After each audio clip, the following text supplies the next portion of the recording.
Have you not listened to your elders, my friend? I've listened to the elder, but I don't listen to. Okay, you have. Welcome to Right Between the Eyes podcast, a KISS podcast with 3 generations of KISS fans telling you why we love it loud. Hello, everyone, and welcome to RBTE Roundtable 2. And it's not just 2 this time, it's 4. This would be the part in the show where I would go through our whole social media. That's just going to be populating on the screen. So as you're seeing here, we've got 4 of the KISS Army family, as I'd like to try and say. We have Xander from KISS Army Things. We have Brant from In My Head. And we have Pask from KISS Army Nation podcast. Welcome to the round table. Now, Brant and I got to pick our seats out. So we were here first on the first round table. So you guys get the folding lawn chairs. Hopefully that's all right. We slept too late. Yeah. As Paul would say. So this is your first time seeing the round table. The idea that Brant and I had the first time we did this, we're like, this was a night that we were supposed to be doing our Road to Rosemont episode, and the Carusos, I think Tuesday, had realized they had something going on. And when you get excited to do a podcast, that's like, oh, I'm prepping to do this, that, or the other. And then when that didn't happen, I was like, oh, I was all geared up to do a podcast. So like a sad kid, I texted Brant and I was like, I was really excited to do the podcast. And Brant's like, we should do something. And the round table kind of came around, and it was really funny. Before that, Pask, you were talking about like, oh, setting up the round table. And I was like, yeah, let's just see if we can make that happen. And then we'll do one in July on your show. Yeah. So if this is your first round table, the rules for the round table, as all of us podcasters, we're going to talk about Destroyer tonight. And that's the only thing we're talking about. The idea with the round table, we've got done with our jobs. We're going to sit back, and Brant and I treated it like, hey, you're wearing a KISS t-shirt and you're wearing a KISS t-shirt. You must like KISS. So you put a couple guys together and we could talk for hours about KISS. So we're not sure where the topics are going to lead us. The next hour or so, we hope you all have a good time with the show and get ready to enjoy the round table. So I'll just kick it off to Pask really quick, being that, I had just watched your guys' most recent episode with, at least for me, the gentleman just above you and Brady Bunch style with Brant. I had such a good time watching that episode and things I've heard Brant say and go, oh, that's pretty cool. Then sometimes he'd say something I went, I've never heard him say that before. So it was a great interview and a great discussion that you guys had. So I know there was something that you said in our chat where we were kind of throwing little ideas around. You're like, oh, I have a question or something I want to follow up. It's been eating me to know what you wanted to ask. So I just want to start right there. So run with it.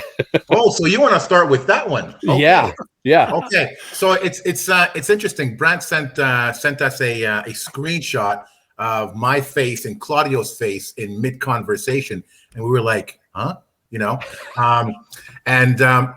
It struck me while we were doing the episode, something that Brant said was very interesting. I haven't seen KISS in 20 years. I'm thinking, really? In 20 years? How can that be? So, and my question that came to mind on the spot was, well, do you still consider yourself a KISS fan? Right? Because, Xander, when you got into KISS late in the game, right? You discovered the Tommy Thayer, Eric Singer KISS. But what you did was basically go back in history and learn more and more about the band. And the mystique for you just grew. You learned so much more about the band. Now, I'm just putting myself in Brant's shoes here. And it's like, okay, I've been a fan since 1976, 1978 or whatever. But then at one point, I just stopped going to shows. Now, I would ask myself, am I still a KISS fan? And that's my question to all of you. I mean, do you need to follow the band from your inception into the band to consider yourself a KISS fan? Or, whether you like a particular era or not, or you focus on a particular era or not, is that still considered you being a KISS fan or not? What do you guys think?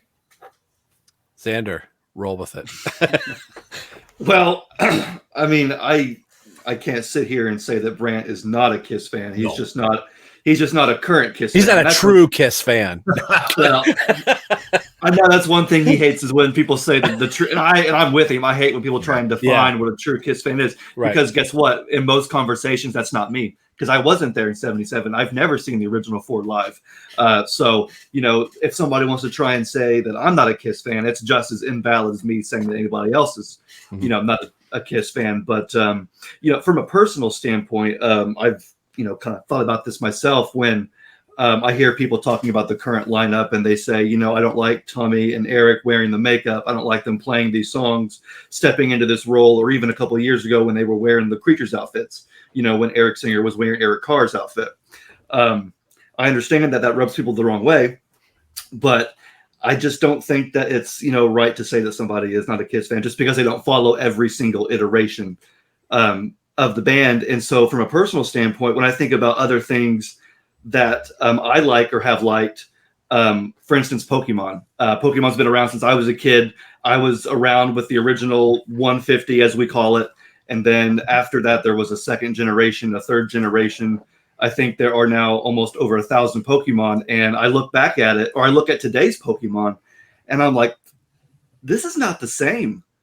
It's the same main character, but it's a different voice actor. The animation style is different. All these Pokemon have weird, stupid names. And I stop and I think to myself, wait a minute. I'm starting to sound just like somebody. Starting to sound like Brant. I'm starting to sound like, somebody who, maybe just doesn't, and that's okay, doesn't keep up with or need to keep up with or enjoy the newer content. That doesn't mean that you don't have a love for what was already out there or anything like that. But because I do come from that, side of things where so many people are telling me that, what's behind me is, it's not Kiss or it's somehow less than, I think about how I react towards somebody else who maybe has been playing and actually been focusing on Pokemon these last 20 years, post the original era, they have their own memories and their own perspective. And so I respect that.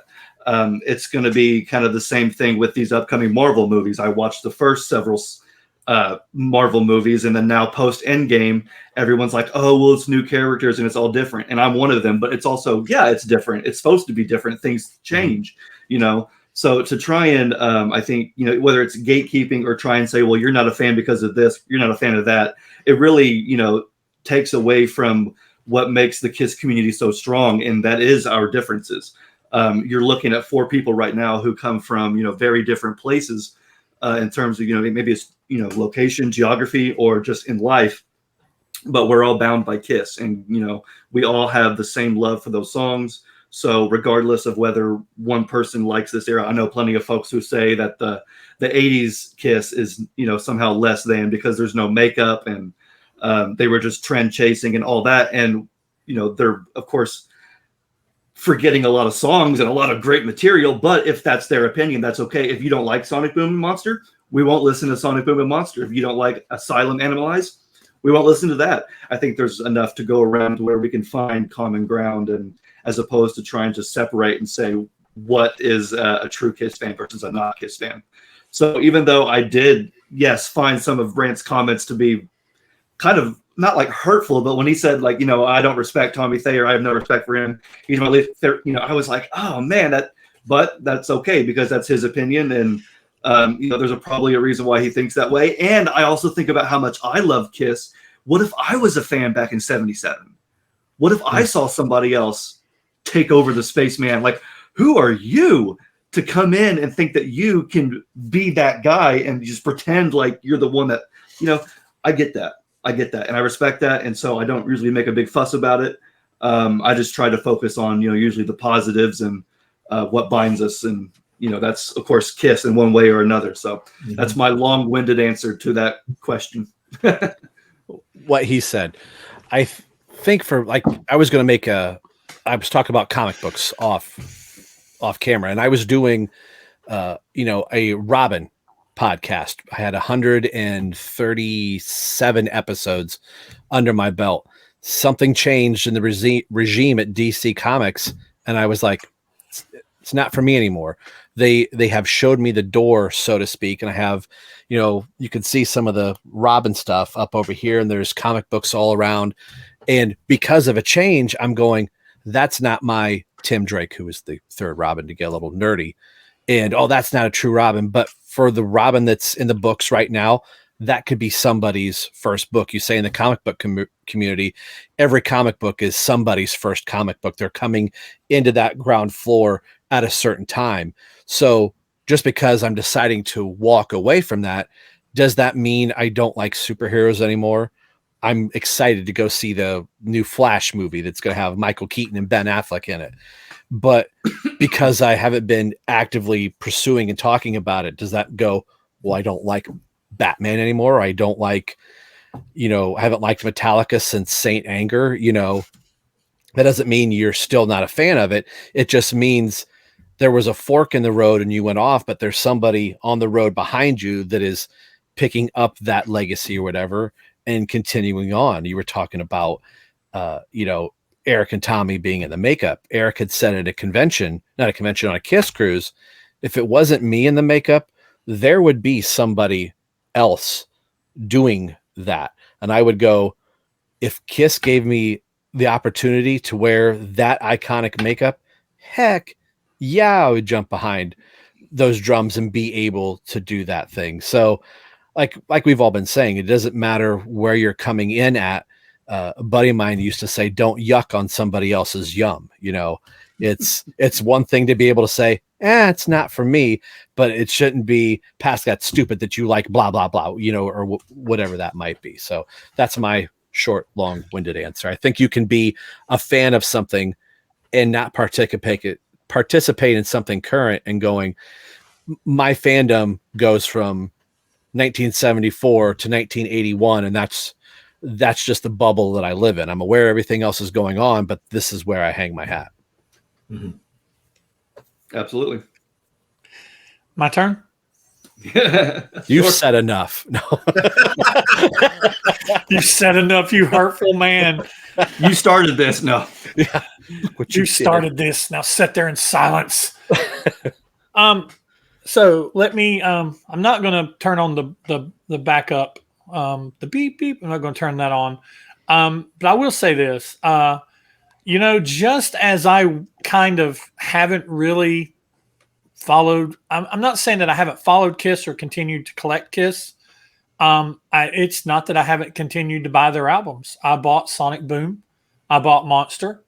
I've continued to buy those albums. Were they albums that I bought right off? I bought Sonic Boom back in the day, listened to it, kind of tossed it aside.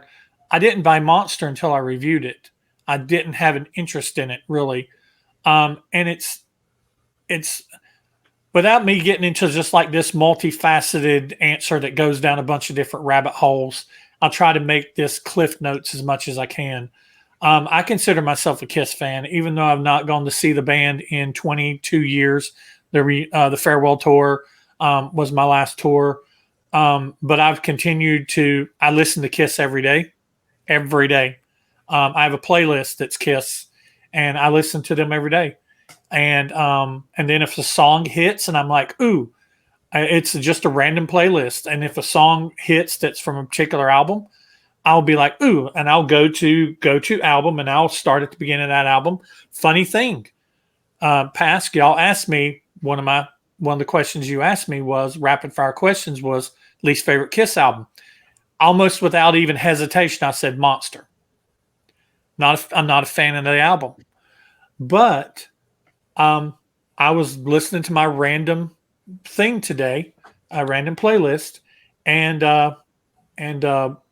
Back to the Stone Age came on, and I was like, and I started listening to it, and I was like, man, that's a good song. That's a really good song. And I'm like, there are some good songs on Monster. Let me go back. And so I started all the way back, modern day Delilah, going through it. And I will tell you that it's one of those albums that I think in time is going to grow on me as I have more exposure to it. The thing about me is that you'll never see me do is tell somebody when it comes to an opinion that you're wrong. You're wrong to like this band. You're wrong for Tommy Thayer to be your favorite spaceman over Ace. You're wrong for that. I'm not one of those people. I'm not going to badmouth you because of it.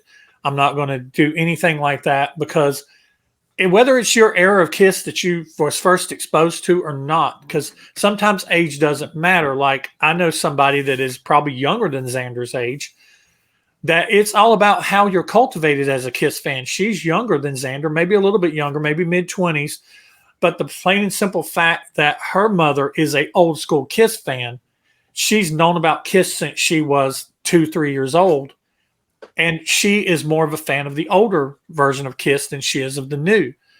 And it's because of the cultivation that she's had in her house with her parents and stuff like that. And just like my son, who is probably about Xander's age, maybe a little younger, he's a fan of the older Kiss than he is of the newer. But it isn't that it's just, he's not just tied to Gene, Eric, or Gene, Paul, Ace, and Peter, because his favorite album is he loves The Elder and he loves Carnival of Souls. Two totally different eras, two totally different lineups. To him, it's more about the music than it is about the musicians. And that's what we have to remember is a lot of Kiss fans, they're more really about the music than they are about the musicians. And some, like myself, are about the music and about the musicians. But there was different eras of Kiss that I really wasn't into. I really kind of fell off the Kiss wagon, even though I was still a Kiss fan. I still collected things. I really didn't get into Crazy Nights. I didn't own Crazy Nights or Hits until I went to review them. So, I mean, when did those come out?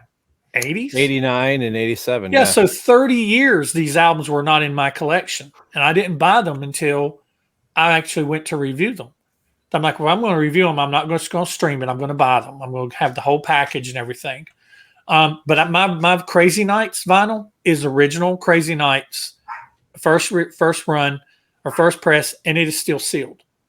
I've not opened it because I bought it to have it as a prop to review, but I can listen to it streaming.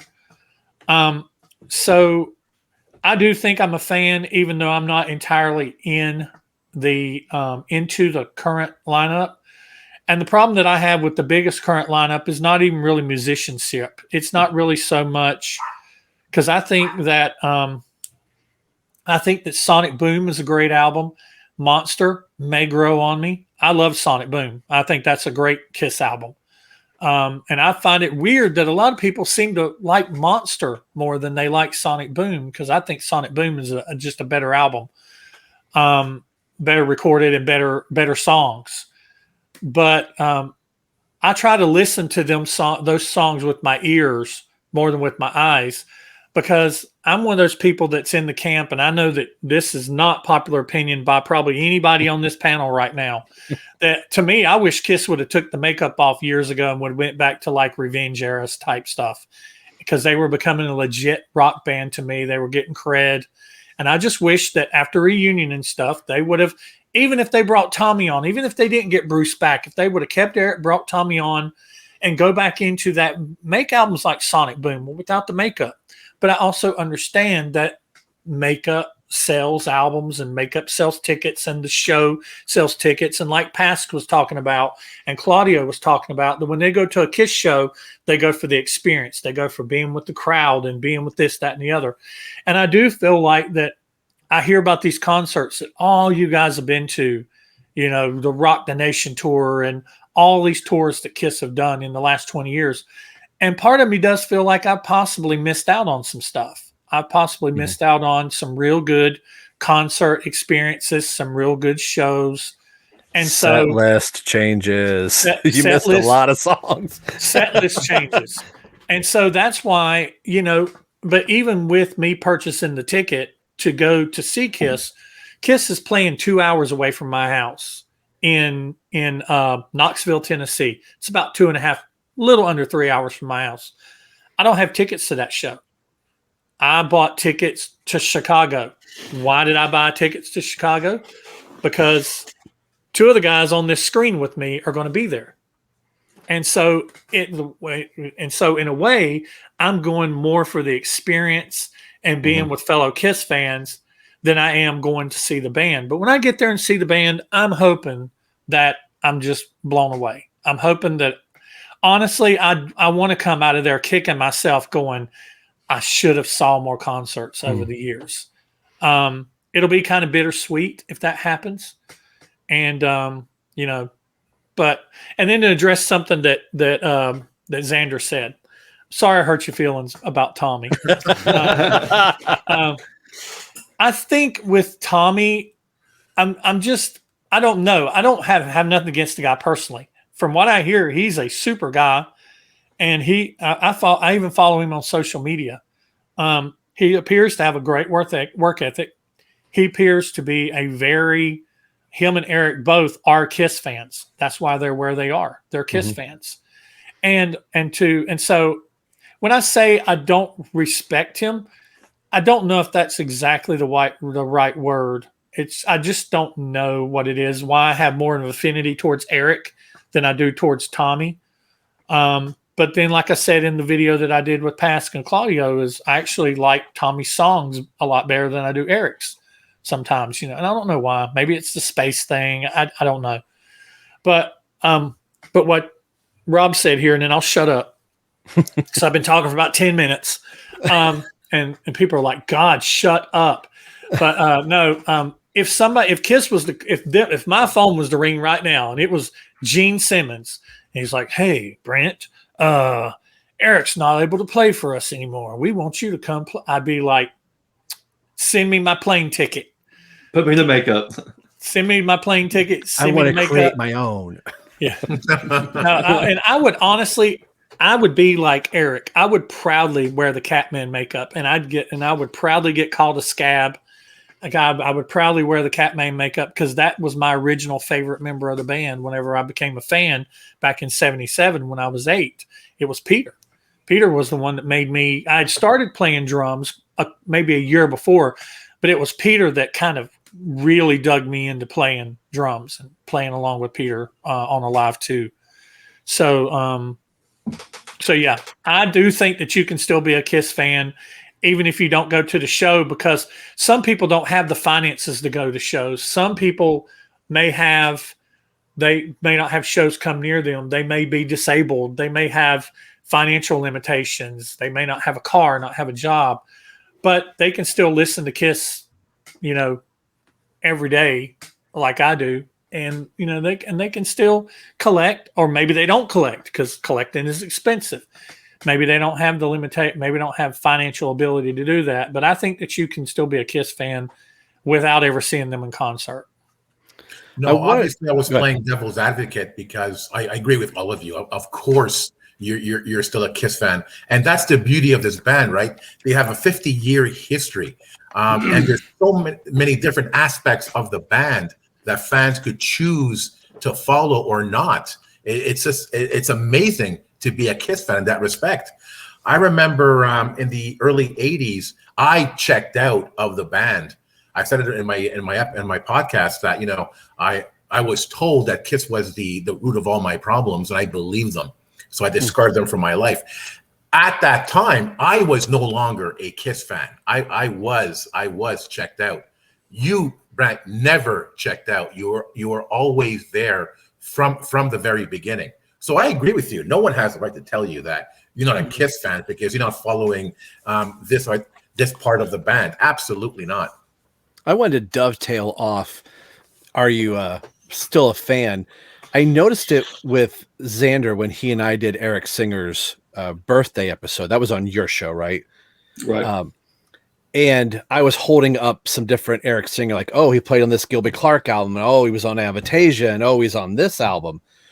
Do you follow the members of the band when they're not in Kiss, or are they only important when they're in Kiss? Like, oh, Ace of Solom, I don't buy anything. Or, Eric's one of those ones like, well, you're not an Eric Singer fan if you don't have Black Sabbath and Alice Cooper, like the bazillion bands that he's played. But did you follow Bruce Kulick and listen to Union or go see a Grand Funk show? Like, where's your line? Is it only just Kiss, or do you follow like, oh, I bought Gene Simmons' Asshole album and I bought his Speaking in Tongues DVD? You know, that's always a question I've wondered. Like, is it just Kiss or is it the Kiss collective and you celebrate the entire band members? So I can answer this real quickly for me and then get on to everybody else. The only member of Kiss that I've ever really followed closely post Kiss is Ace. And it's mostly because the music that Ace has made has been music that I've enjoyed more. I purchased Peter's first solo album, the Out of Control solo album, when he left back in the 80s. I purchased it and liked it. I still own it. And I have followed Ace. I've never really followed Paul's solo career. I don't own Live to Win. I didn't go to the Live to Win show. And I've never really followed Gene's solo career just because Paul and Gene's solo don't really appeal to me the way that, and even Peter's solo albums beyond Out of Control, you know, they're really hit and miss. But Ace is the one that just has consistently, for me, made albums that I have had interest in. And so, yeah, that's my answer. I know people who don't follow, like, they don't listen to, I don't want to speak for him, so I won't say his name, but I know one of my friends that has a YouTube channel also, that when I've tried to talk to him about maybe, hey, coming on and doing some post-Kiss solo album reviews or whatever, he's like, no, I don't really follow any of that solo album stuff. I'm not really interested in what they do outside of Kiss. So I know people that are like that. That's an interesting question. You know, when we say we're going to see a Kiss concert, it's the band Kiss as we know it, right? But oftentimes when I go see Ace play, or I go see Peter play, in a sense, I consider it a Kiss concert because there were. And that's the irony here, Brent. And because they are the original four. If I were to see Eric play solo or Tommy, I wouldn't consider that a Kiss show. So how weird is that? I know, right? But in terms of following the band, their solo careers, I definitely follow everything that Paul does. You know, yes, even Soul Station, his solo career, his paintings. I follow all of that.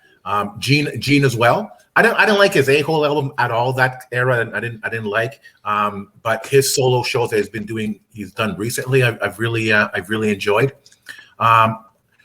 Eric, I don't follow Eric the way you guys do. They're just, you know, Eric is part of Kiss, and outside of that, I don't really follow him. Same thing with Tommy. I do have his Black and Blue albums.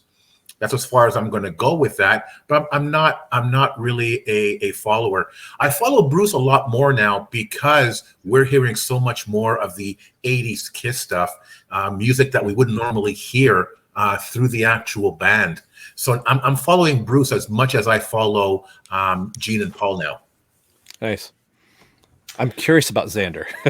Well, I was going to say, for me, it's kind of a hit or miss, honestly. I honestly, when it comes to, you know, say Gene, I haven't really watched any of his movies. A-Hole album, same thing with Pasquale, didn't really do anything for me. I think Jeb likes it and he listens to it, gets more out of it than I do. But when it comes to Paul, I follow Paul outside of Kiss. Live to Win, I think, is great. One Live Kiss DVD, awesome. Soul Station, great. I'm hoping that he does one more solo album where it's not Soul Station, but just a Paul Stanley rock and roll solo album. I know he's in the past talked about doing something like that. I'd be interested in that. And then when it comes to Eric Singer, I'll be honest, I thought I was an Eric Singer fan, but then I met Rob and realized that I'm just some schmuck. Here's me on the totem pole, and here's Rob. So when it comes to Eric Singer, I mean, I'm a drummer, and I love playing drums and watching people play drums, especially Eric Singer. And so when it comes to the most content of Eric Singer playing drums is in Kiss, whether it's his Access to Drumming DVD where he has some stuff on the, you know, some clips and on the DVD. There's Kissology where he's on some shows. There's all the shows I've seen live and whatever. It's just Eric Singer. So I'm a huge Eric Singer fan, but I didn't realize how deep the Eric Singer thing went until I met Rob. So I have a lot of catching up to do. So Advantasia, yeah, love it. Did not know about that beforehand. There was some other Great stuff. album. You got, I forget what it was, but you opened up something on my show. It was a Drive. Drive. Yeah. So that I would have had no idea. When it comes to Bruce Kulick, I mean, I bought BK3 soon after it came out. When it came out, I remember getting that at Walmart, but I don't listen to it every day. I don't listen to, Grand Funk Railroad now that he's in, Grand Funk Railroad. So, I mean, for me, it's kind of a hit or miss. I mean, yeah, Soul Station and a couple Ace here and there. Haven't really been a big fan of Ace solo, just my personal preference. I haven't seen him. The one time I've seen Ace live is when he was performing with, the Freely's Comet reunion at the 2018 Kiss Expo. And then he and Eric and Bruce and Bob all performed together on stage. That's the only time I've ever seen Ace live. It was still awesome, but that was a Kiss Expo, so it still had a Kiss connection there. So really, I don't go too far beyond Kiss, but I'm not against it. I totally, support all the guys and whatever they do, but it's just that I am a Kiss fan, so that's how I look at it. But you're not a true Eric Singer fan, so apparently not. Not as much as I thought. That is a question I've you got to own an Eric Singer drum set to be a true Eric Singer fan. What about a single drum? Does that count? Your drum set looks like Eric Singer's, so yeah. Yeah, I'm the nerd that I've held my phone up and then looked and like, okay, that cymbal arm needs to move a little bit. I've measured, I've like put it into like a crude CAD thing to figure out like what the measurements are. And I'm like, just play, dude. Just play. Yeah, that was something I was always curious about when hearing, and I'm not trying to go down a road here where people are like, Ace and Peter should be back in the band, and I'm like, are you following? Are you supporting Ace and Peter currently, that you love them so much, or is it only when they're in the band? And I don't want these other two knuckleheads up there. Like, I don't know. Sometimes that rubs me the wrong way, but then other times I'm like, it's fandom and you like what you like. So yeah, I was just curious. Yeah, sometimes there is no logic. It's just you like what you like, and I get that. We're all very passionate about it, but yeah, no, I'm totally with you. What did Brant go? Where's he at? Here he comes. There we are. Had to plug my laptop up. Oh, you're about to lose me. Well, that was the first introductory like question to kind of get us rolling. Something that I had toyed with of just like spouting out if you could pick like your favorite Kiss stage. Like when you think of Kiss, this is the stage I wish they were playing. I don't want to go through like ranking, the 9 Kiss stages or something like that. But when you close your eyes, what's that stage that you envision? If I could go back in time, or if they were still using this stage, this was just the pinnacle of what you think they are. Is there I guess the short answer is, do you have a favorite Kiss stage? If you're like, if they're going to come to your backyard and they're going to set up any stage you want them to set up, what's the stage that you want to have in your backyard? For sure. Looks like Alive 2. Alive 2 for Brant. The Love Gun Alive 2 stage. To me, I think Kiss missed something, and I've talked to other Kiss fans, and they believe this too. When Kiss did the reunion and they came back in the Love Gun costumes, they missed the mark a little bit, not somehow modernizing the Alive 2 Love Gun set. Even if they would have just had the flashing steps and the things that lowered the platforms that lowered down from the flashing steps, if they would have just had that.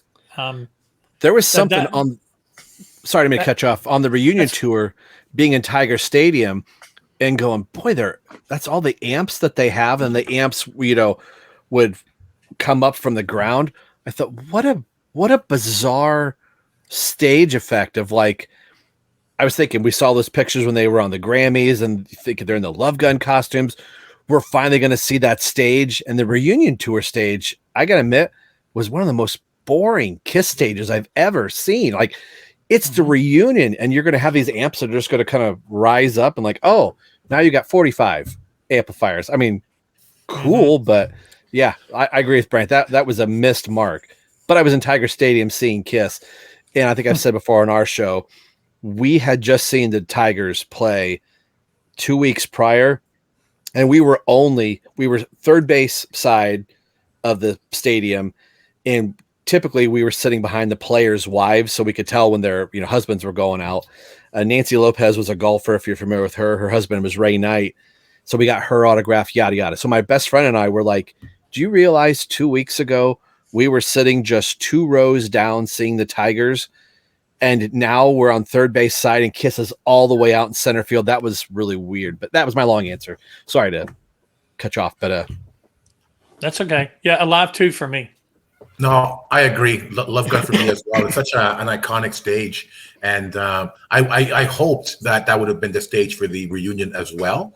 But I remember seeing the reunion shows, and I never thought for a second, oh, I wish it was a Love Gun stage. I was so like, kissing back in makeup on that stage again. Yeah, it didn't matter. Years later, looking back, yeah, of course. But even on the Kiss cruise, I wish they would have done that, or a variation of the Love Gun stage. They've done Creatures and stuff like that alive. It would have been cool if they tried that. For Xander? sure. Well, I guess this is the age thing, because for me it's easily the Monster stage. And it's funny because I just posted on Instagram, I think last week it was the 10th year anniversary since that stage had debuted. And when I was posting that, I kind of had a flooding of memories back from 10 years ago when I was just graduating high school and was about to have my graduation party. I think it maybe the night before or the night after, whatever it was. But I was sitting out in the garage after playing drums, and this was the day after the show in Sweden when the stage was debuted. And so Kiss Online had taken a video of Psycho Circus where the stage was debuted for the first time and posted it. And I can think back to when I was sitting in the garage waiting for that footage to come on YouTube and watch it and see the new Kiss stage for the first time. And I was even there at the Indie Expo when Gene had announced that they were doing the Monster stage and they were going to unveil it, the Spider stage, about a month or two later. And so when you're sitting there in the crowd meeting Gene Simmons and he's doing a Q&A, like, yeah, we got a new stage. It's going to be awesome. And, just that whole era of Monster coming out. Again, it was my senior year in high school. We couldn't wait to get the new Kiss album. And then there's new Kiss outfits and the new Kiss songs and the new Kiss stage. Everything was new again. Everything was new for the last time. I didn't know that at the time. But, yeah, just thinking back, seeing the Spider stage, I got to see it at the 40th anniversary tour. When we saw Kiss and Def Leppard, you could see the Spider up ahead, even though Def Leppard was playing, because they can't just set up that Spider. So it's always up there. So Def Leppard's playing, and if you look up at the top, you can see the Spider. And I was just waiting for them to come down. And I think that they utilized it very well in the show. The fact that they descend on it, and then Gene would fly up to the rafters during God of Thunder. The way it would, kind of arch back and raise its legs up. There were times where I thought that it was almost going to knock over Tommy if one of them didn't get their cue right, because the arms were swinging back and forth. And I just loved that stage. When they did that, I thought, this is why we like Kiss. They, again, at the time they were still making new music. So it was new music. It was new merch. It was new albums, new costumes, new stage. And that was, all, came to ahead with the Monster stage. I still look back at those pictures and I'm like, man, what a great stage. Age will play into mine, but I want to piggyback on yours. The idea when the Rock the Nation tour was going on, thinking, I guess there's nothing, like the stage was kind of a reuse of the Psycho Circus tour and they were updating a little bit. I'm like, I guess we're never going to get any new costumes. This is just what they're going to be. Then with Sonic Boom and Monster, it was that thing of like, well, they can do stuff new. But me, from my stage, I never got to see it. It's my only regret. I was too young to go to the Hot in the Shade show, but to see that massive Sphinx must have been amazing. And if I did my math right, probably aside from the Dynasty stage getting reused multiple times, I think the Hit stage probably is pretty close to getting used as much because it also went over as part of the stage in the UK, because they're not going to take the Statue of Liberty over to the UK, but it went to South America. And, of course that works really well, but just what a cool motif. And I loved it in 94 when they got rid of that blue, like tubing that was underneath the Sphinx, and it went with all that pattern stuff. So it looked like the rest of the bottom of the Sphinx. And it looks like Eric's drum kit is sitting right in the middle of like two paws. I always thought was really pretty cool. And then coming out of the mouth and the eyes are moving and stuff. So I thought that would just be really cool. And I would love to go to the KISS warehouse, and I want to see like, where's Leon? Where's Leon at? I know he's here somewhere. So that'd be mine. That's cool. Yeah. That's a good one. KISS has had a lot of really cool stages going all the way back to the Destroyer stage, which is sadly, we didn't see a lot of pictures of. We got a lot of pretty good drawings and some better pictures in the box set, but the Destroyer stage, the Love Gun stage, the Dynasty stage, the Creatures of the Night, the Tank stage, the Hit stage, the Revenge. Look at the Animalized stage. The Animalized stage. UK with the Panthers on the front and all the pattern stuff. Mm-hmm. Yeah, and even this, I admit, even though I'm not, I've never really been the biggest fan of the album, and I didn't go to the tour, I would have probably loved the Monster tour just for the Spider alone. That is an amazing. That's an amazing lighting rig, and KISS is just, and I've really been impressed with the stuff that they have for the End of the Road. I do kind of, and I know it's old school, and I know them sound like an old fart when I say this, but I really do hate that KISS doesn't have a actual physical lit logo anymore. That's just such a, and I mean, that was always just KISS. There's so many things that are synonymous with KISS. It's like their makeup, their costumes, their stage, and their logo. Those are the things that you see, and it's worldwide. It's known worldwide. And I just hate that now the only way we ever see the KISS logo is on display screens. I wish that they could still have all the crazy display screens and stuff, but somewhere on the stage, there was still a just physical KISS logo hanging somewhere. Was the Sonic Boom Tour Alive 35 the last time a physical logo was used? That I can think of, stage? Yes. Because that was Eric's drum kit. Okay. Because I think by Monster, that was gone. It was screens and then the Spider. Yeah. What were you going to say, Zaner, just a second ago? Oh, yeah. I was going to say an very underrated KISS stage is MTV Unplugged. Oh, yeah. Yes. With the Rock and Roll Over, sort of floor, and then they had the mannequins up top, and then each individual letter KISS. That was, I think, an awesome set that they did there. Another stage I totally forgot about that was amazing was the Asylum stage. That huge KISS logo that went from floor to ceiling. It was. I saw the Asylum tour twice, and to see that logo in person, it was awestruck because it was the width of the stage and the height of the from the floor to the ceiling. It was huge, and it was just made up of these light pods and everything. Did you have the lightning bolts staircases at your tour or at your show? I can't remember. I heard those were like wicked. Like Eric took a couple of spills off of them. Yeah. I was early on. Like I was pretty early on the Asylum tour. I think I was. I can't. I'd have to look in the tour book or whatever to see how far along I was in it. But I was pretty early, I think.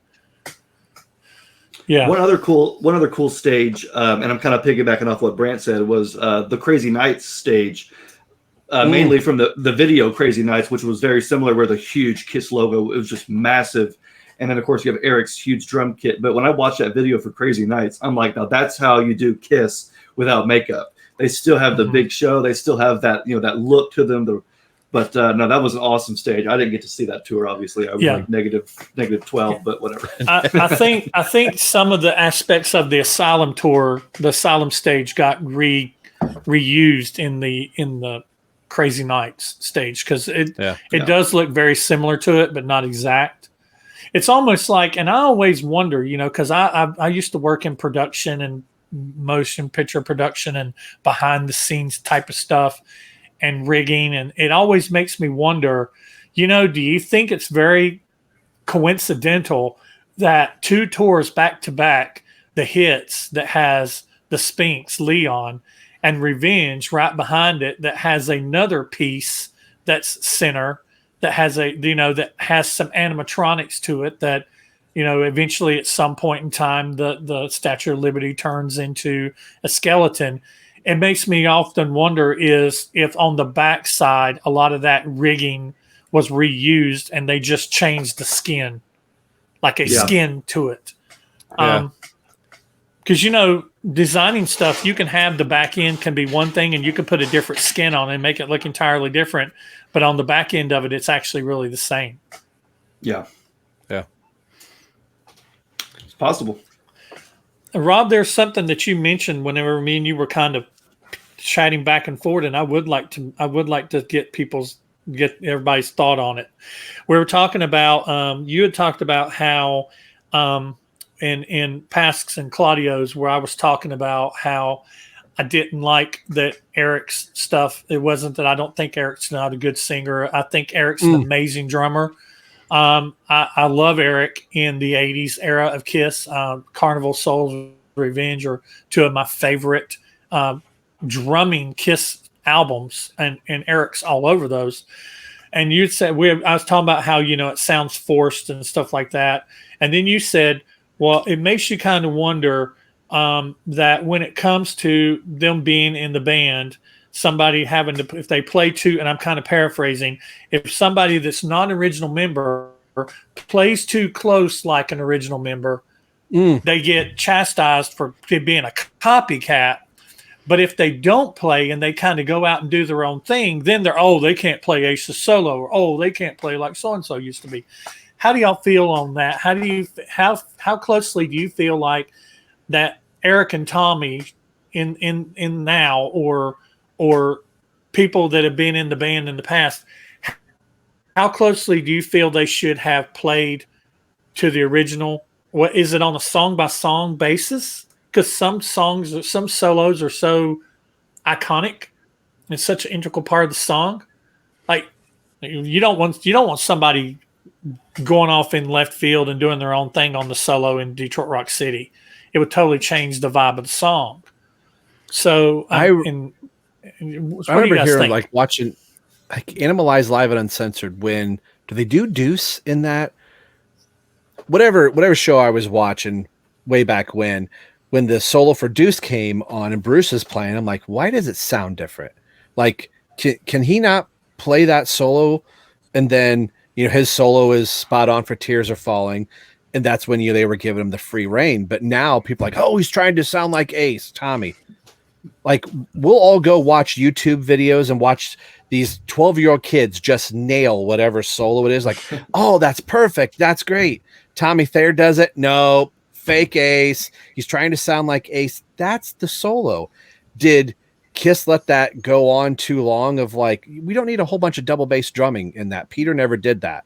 Eric, these new songs that you're writing, if you want to do that here. So that was just a question Brant and I were talking about. This may be a good thing. Should they be played exactly the way that they're played, or do the members need to go, if you want to go on vanguard on this one, go for it. What do you guys think? I have an opinion, but I'm going to go last. I don't know. I feel like, when people go see a tribute band, they want to hear the songs that are faithful to the original band. Now, don't we expect the same thing of the original band, right? So, the Poughkeepsie off the soundboard. I'm sorry, but what was that? That for me, that was way too fast. To me, those songs were butchered. It wasn't what those songs should have sounded like. So, people talk down about Eric and Tommy's musicianship. Those 2 are amazing musicians because they can recreate the sound exactly like it was back in the 70s. And that's what Kiss fans want to hear. Kiss, I'm sorry, is a brand now. And people want to see the makeup, the stage show. They want to see the music exactly the way it was in the 70s. Because whether or not we follow the band like throughout their career, throughout different eras, all of us, whether we got into Kiss in the 70s or like Xander, like recently, whatever, you know, it always goes back to the beginning, to the 70s. That's what we want to hear. And that Tommy and Eric can do that is incredible. I saw Tommy play on the Kiss Cruise with a member of Cheap Trick, I forget his name. And I was like floored. I've never seen Tommy play like that before. It's like, this guy is incredible. And I'm sorry, Kiss fans are going to hate me for this. It buries anything Ace could have done, you know? But Gene and Paul will not allow Tommy to do that on stage because it's not Kiss. It has to recreate what Kiss does, you know? And I wish that Eric and Tommy were given more leeway to do their own songs and their own styles. I think that would be a little bit more interesting for the band, in my opinion. But listen, yes, I think they're doing a fantastic job keeping the original sound to the band. And when we go see the band, it brings us back in time to who they were in the 70s. And people haven't experienced that, or in my opinion, are experiencing it right now. Xander? Yeah, I would say that I think, especially today, it's important that Eric and Tommy play pretty closely to the original, or at least, you know, like Pasquale said, you know, do the songs justice and, you know, serve the music. I think that in other areas of Kiss history, it was acceptable for members to kind of go off and veer off, especially, you know, I think about Hot in the Shade, where Eric Carr would add in different fills or do different things. Bruce Kulick would do different solos for different songs, even though the Ace would have played, you know, something different. So in those days, yeah, I could see where members would go off and do their own thing during the songs. But with today's band, I would say that, you know, Eric and Tommy should do exactly what they're doing, which is, you know, play the songs as faithful as they can. But I've noticed that even in the last several years, Eric especially has kind of, you know, let loose a little bit and done different things. I noticed different patterns he plays during, like, I Love It Loud, and he'll do some different fills in Psycho Circus, or, you know, some of these songs, Parasite, that he doesn't ever do or usually do. And I like seeing that, where, you know, I've seen live Kiss concerts so many times now that it starts to get kind of repetitive. But then I look at Eric Singer, who's always doing something different behind the kit, even though it's not straying too far away from the original. That aspect I like. I do wish that Tommy Thayer was allowed to do more of his own thing, because, you know, whenever you see Kiss live, that comes to his solo, he'll do a little bit of his own solo, but then it always ends up in the classic, the classic Ace Frehley Kiss Alive guitar solo, which Kiss fans will all know. That's cool and all, because it is an homage to Ace. He is the space, or, you know, he is the spaceman. Tommy is the spaceman. But it's also cool when you see these guys get to kind of spread their wings a little bit. And Rob, I don't know if you can recall, but the Dayton show that we saw together was absolutely insane for both Eric and Tommy, where it was like, you know what, here's the script, throw it out the window. I don't care. They were Eric's like, it's my birthday. I'm like, he was lit that night. Yeah, he was. And then Tommy was doing some metal shredding, which kind of goes against his usual blues style 70s rock approach, which is what he's based in. So I like seeing that. And I'm noticing that on the End of the Road tour, we are seeing a little bit of liberties taken here and there. I don't know if you guys think back to when they started out, and I think Vancouver was the first night of the tour. And I think it was Let Me Go Rock and Roll. Gene was doing some awesome bass stuff on Let Me Go Rock and Roll that I had never really seen before. So yeah, it's cool to see that stuff now. I like that. But as far as, trying to pull up a Kipsy, don't do that. Just stick to the script in terms of that. My goodness. Yeah. Yeah. If you want to get yourself not hired at a gig, don't have it recorded so Gina Capal can play it back later and go, nah, this Bruce guy was working just fine. Wouldn't it be funny if they had done something, because we were talking about earlier how you forget to push the record button and do a whole podcast without recording. What if that had happened that night, where there was no recording for them to judge, and so Mark was kept, and he was like, thank goodness, because there's no way to review it. Nobody pushed record. Yeah, I almost feel like at that scenario they were like, all right, we got to let him play a couple shows, but like Bruce had done his homework enough that he was going to be in. this has been a lot of fun. I don't want to keep us all here too long. I know we're getting into our hour, but I was toying with ending with this one or not, because I know that none of us have seen our last shows yet. You know, they're just now starting their UK track, but my wife jokes, she's like, "Oh, you're seeing your last show, you know, you've seen your last show 4 times now." And I'm like, "Oh yeah, I know." But that thought of knowing the end is closer than it ever has been, I've always wondered, like, what's the next day going to be like after they take their final bow and it's over? Doing a Kiss podcast, do you think it's going to feel different, that every time we talk about this band, it's always going to be in the past? Do you remember when?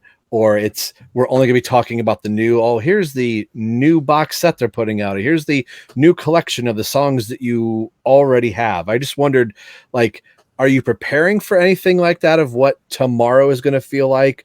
Or are you just like, no, I'm not thinking about it, I'll deal with tomorrow when tomorrow gets here?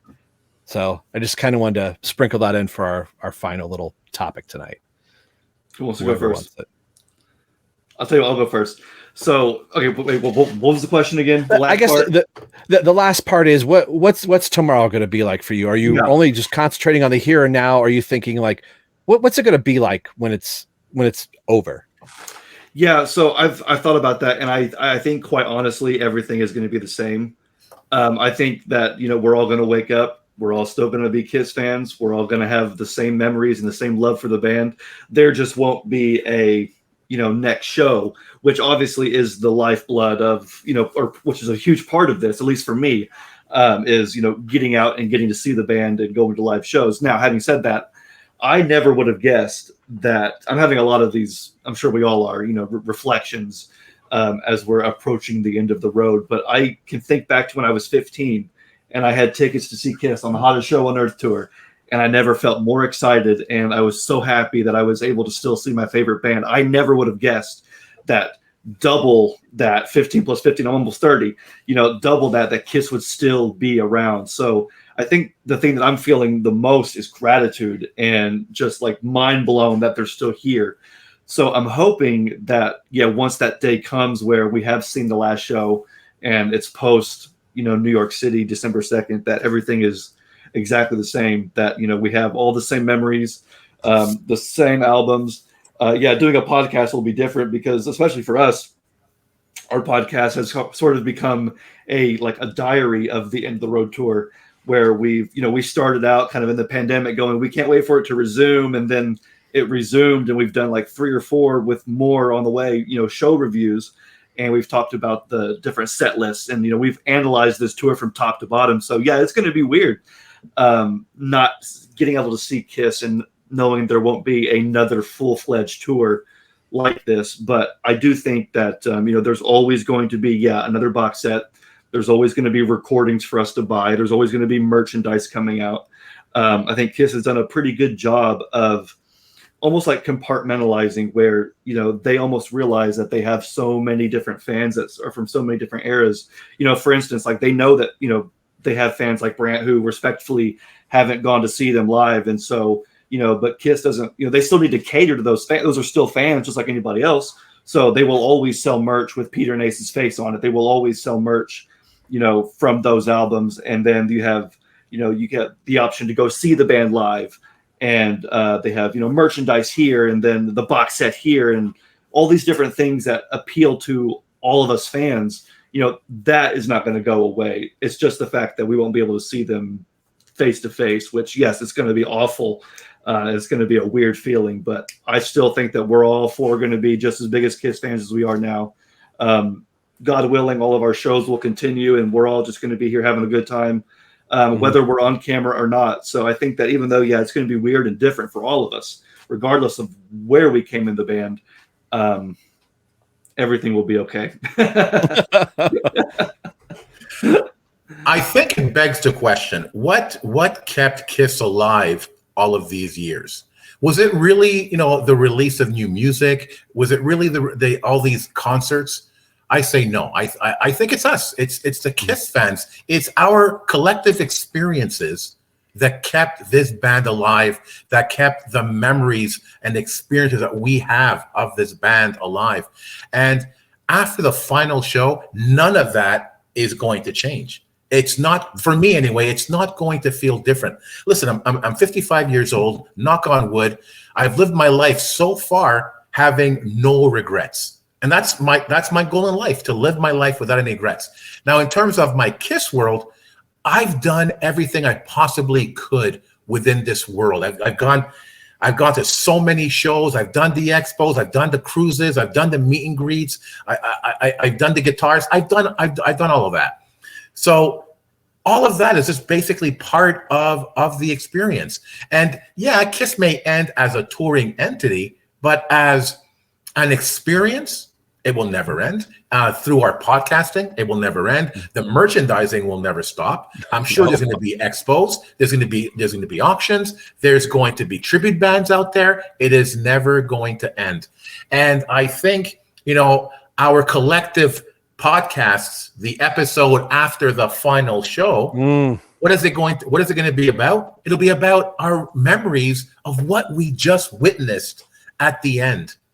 And us basically moving forward now with new experiences. It might not be concerts, but we're still going to have so many amazing Kiss experiences in the future. That is not going to end. A world without Kiss, I can't imagine, and I wouldn't want to imagine that. We won't let it happen. No. Kiss fans won't let it happen. Exactly. Brant?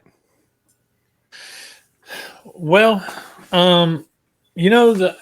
after I see them in Chicago, I'm pretty much, and after I see them in Rosemont with you guys, that'll probably be the last time that I will see them. I'm still on the fence about whether I'm going to try to catch a show before then, because they, like I said, they are doing a couple shows within driving distance. I'm actually flying to Rosemont, but after that is done, and after that's over, and we're going to have an amazing collective podcast talking about it, and I'm probably just going to be like I was when I was 8 years old, and a lot of the hate and a lot of the stuff is going to kind of fade away for a little bit, and I will be that true Kiss fan again that I was when I was 8 years old. But it's going to be kind of a bittersweet whenever Kiss finally, does finish touring a tour like this. But I kind of agree, echoing what you guys said. They're not going anywhere as far as brand stuff like that. They're not going anywhere. We're still going to have merch to buy. We're still going to have box sets to buy. We're still going to have T-shirts. We will have our memories. We'll have our concerts. We'll have our things we can watch on YouTube or in Kissology box sets. And our podcasts will go on, because there's, just as we have been talking for over an hour, and we've barely even scratched the surface because the time went just like that. Mm-hmm. And we literally could sit here for probably half the night. And just like you do around a campfire when you start, talking about things, we could probably sit here half the night and talk about Kiss until we're blue in the face, and we still would want more when we were done. Yeah. So it's one of the things that they're not going to go away, because the fans won't let it go away. There's always going to be something to consume. And even if they quit putting things out, none of us owns everything. Even somebody like Pask that doesn't own everything. So there's always going to be that thing. There's always going to be that thing to collect. Even after the last show, I'm still going to have a channel, because I still have about another $5,000 worth of memorabilia to buy that I had when I was a kid. Mm-hmm. And that's going to take me years to get around to getting. And I'm going to make videos about it when I get it. I'm going to talk about it and talk about what it was like to have it as a child and what it was like to experience it as a child. And so it's just going to be bitter. It's going to be bittersweet. It's something I try really not to think of. The thing that and end this on a real morbid note, the thing I think of is when one of them is not with us anymore. Yeah. You know, Yeah. all of our rock legends, they're getting up there, and we're losing. You know, we recently lost Tina Turner. Whether you're a fan or not, she is an icon. She was a legend, and so we're losing people left and right these days. And someday, you know, there's going to come a day that one of those guys is not going to be with us anymore, and that'd be really, really and truly sad. To have to make a podcast about that. Those are the podcasts that I don't look forward to making. But at the same time, it'll be like when you're at somebody's wake, you have the sadness, but you also have the funny stories and the fun times and the time that person made you laugh, or the time that you were just having a really crappy day and you got in your car and just the right Kiss song came on and you felt good by the time you got home. That song came on and you're almost home and you rode around the block a few times because you wanted to hear it all the way to the end. I still have those moments at 54, being a Kiss fan for well over 45 years now. I still have those moments.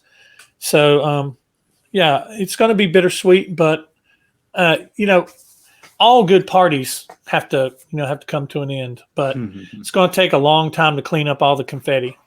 That's right. Very well said. You know, That's a good one. I like that. I almost just want to end the show right there because that was great. That was a good one.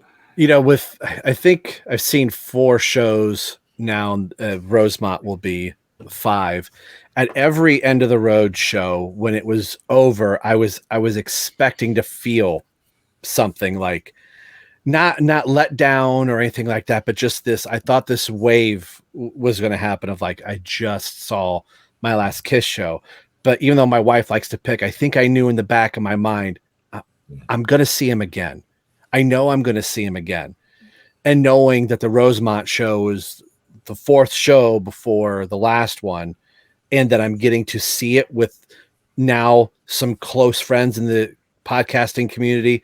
And I've seen one show with Xander already, but my podcasting brothers, Nick and Nico, that's going to be an experience for the 3 of us to occupy seats together and be able to look over at somebody that I've talked to for 2 years and then go, Brant's here and Jeb's here and Xander's here, you know, who else we might run into. I told my wife, I said, I don't know what I'm going to feel like at that last show. I don't know if I'm going to bawl like a baby when I hear Beth for the last time or sing the confetti from Rock and Roll All Night.